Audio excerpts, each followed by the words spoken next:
Now, HDFC posted a disappointing set for the third quarter. AUM growth has weakened to come in at a six-quarter low, and profit is below what the street was expecting. My colleague Abhishek caught up with Keki Mistry, Vice Chairman and CEO at HDFC, and he began by asking him about the declining loan growth trend that we've seen this quarter. I think very clearly the slowdown that you are talking about is in the non-individual category. If you look at our loan book growth, our individual loan book growth was 18%.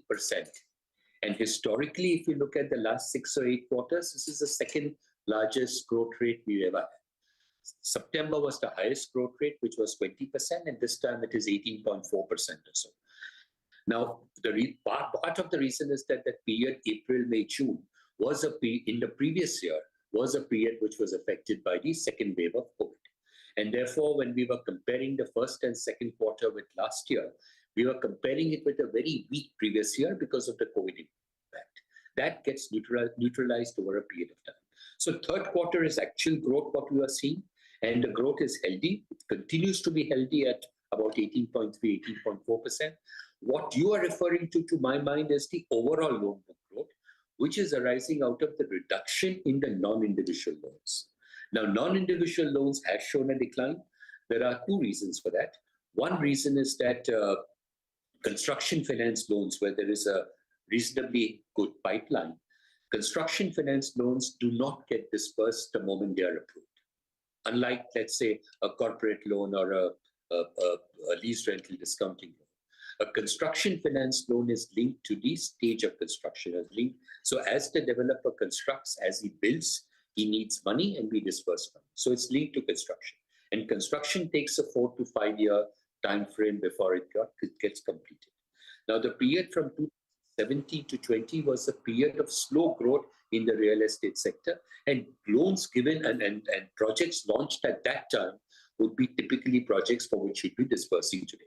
Well, in a rising interest rate scenario, we have seen yields of all the NBFCs, banks, etc. Going on really well, and that is aiding the net interest margin and spreads as well. Going ahead, incrementally, your cost of funds may rise given the fact that we are in a rising interest rate scenario. So what is the outlook on net interest margin and spreads going ahead? Our net interest margin over the last 10 years or more, quarter after quarter, have always been in a range of 3.3 to 3.5. For the period ended September, both for the quarter ended September, as well as for the 9-month period ended September, our net interest margin was at the higher end of that range, which is 3.5%.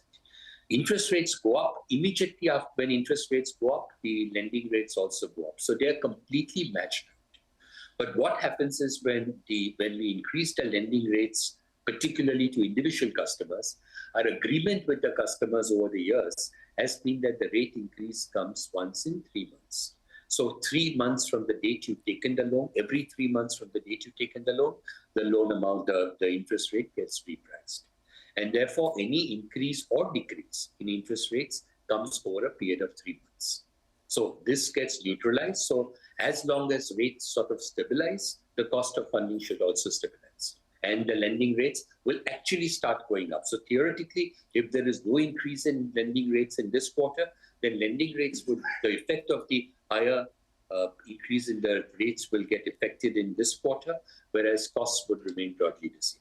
It all depends on whether RBI increases rates or not. A two-part question on the merger front. The merger timeline, would you be sticking with the June 2023 date that you have given? So the merger should happen as scheduled.